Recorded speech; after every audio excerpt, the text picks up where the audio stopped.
You're listening to Montreal Now with Aaron Rand and Natasha Hall on CJAD 800.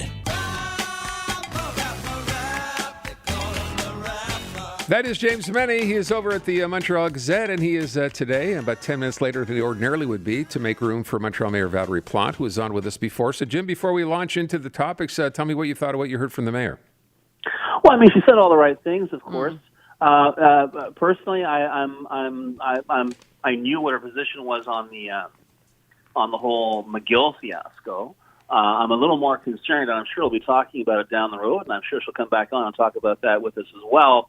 About that Montreal seems to be staring a huge monetary black hole between a $50 million shortfall in the budget and the fact that the local government is saying it'll only cover 20% of the deficits run up by transit authorities. Right. That means we have a choice here on the island of Montreal, which is either to increase fares for bus and metro or cut services. And quite frankly, we don't like to increase fares, so that's going to be a huge issue in a city that likes to smugly pride itself on how it's dedicated to public transit and other forms of mobility. But yeah, I mean, what can she do? On the one hand, she's on the front line. You don't have to agree with what she says, but she is on the front line, and she has virtually no authority beyond, the shores of the island of Montreal. So she's in a bit of a tight spot. But, this is the thing about McGill. This is not just a Montreal story. It's a Quebec story. It's a Canada story. To a certain extent, it's a global story. And if you ever need an indication that this government literally can't see past its nose, literally can't see past the next internal poll, you have proof right now. I would just, and it's not to do, but when you mention public transit, and it's not anything I asked her about, but you're right, that's going to be a story. Do you remember, Jim, how long ago was it? 2 years ago?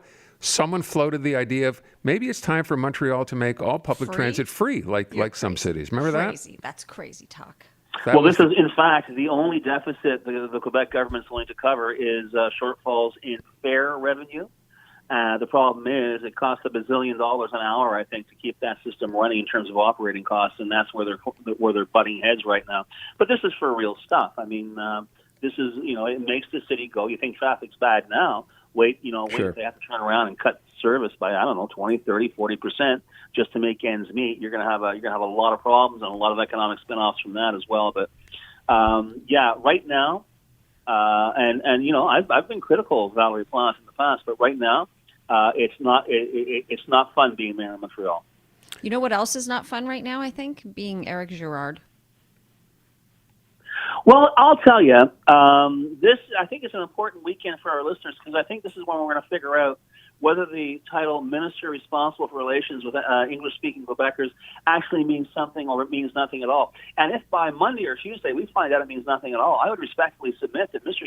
Girard should simply back out of that portfolio and the local government should stop insulting us. I mean, this story, the whole McGill fiasco, has been shot so full of holes over the past week that it's almost like we keep hearing how illogical it is, how rubbishy it is, and yet we hear from François Legault how great it is. And here's Eric Girard, who, a former first vice president of the Bank of Canada, a McGill alumnus. He has degrees in finance and economics from McGill. He knows exactly what is going on here. And quite frankly, if he can't budge anybody on this, he may want to think about his political future. And Agreed. I think a lot of our listeners are going to have to start wondering just how far Legault is going to go to really target the English community, the English Quebec. Let's face it, we're talking about McGill now.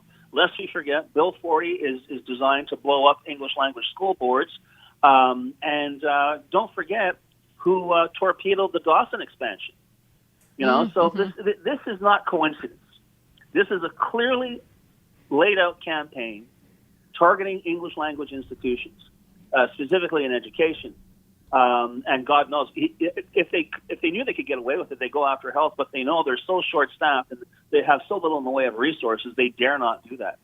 But Jim, I want to ask the question. Did you say this yesterday? I thought you might have alluded to this. Is there any chance that Eric Girard here got blindsided? Absolutely. He got T-boned on this big time. Yeah. I honest to God think half of the cabinet, and by that I mean half of the cabinet that, how can I put it in air quotes, know what they're doing, were as surprised as the universities themselves when this came down the pipe. Okay. I don't know who came up with it. Did it occur to Francois Legault after he spilled some coffee in his lap? I have no idea. But this is the illogic and the clear targeting, the clear pettiness, the clear animus that is, propelling this shambling travesty of government policy is there for all to see. And there's no way Francois Legault, or indeed any of his entourage, can weasel out of this. Anybody who thinks this is about protecting French has drunk the Kool-Aid. Anyone who thinks this is about saving money or redirecting money can't count. So, this is not a matter of, well, yeah, but. There is no well, yeah, but. This is a matter of hammering English language universities into the ground, ideally at least knocking off one or two of them, and then turning around and saying, well, there's no demand here, so we're going to have to reroute our funding anyway. It's garbage. It is. It is.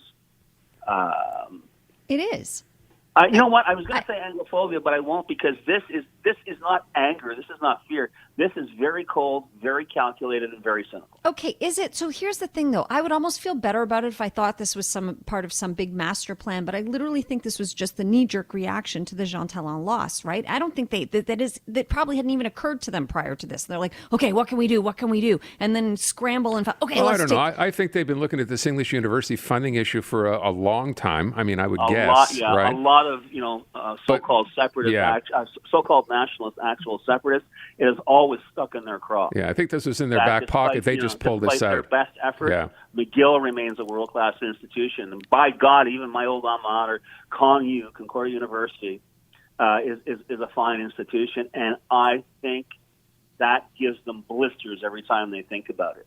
And I really think this is nothing more than stoking a bunch of uninformed boomers out in the region, stoking that anger and trying to appease that. And don't forget, guys, this was just an hors d'oeuvre. The full-fledged plan to protect Quebec's French language is supposed to be unveiled next week. Yeah. So put on your hard hats, have a good weekend, because next week, if you think we had fun, over the past 7 days, I don't think we've seen anything yet. We shall see. James MENNIE, Jim, thank you. Have a great weekend. You too, guys.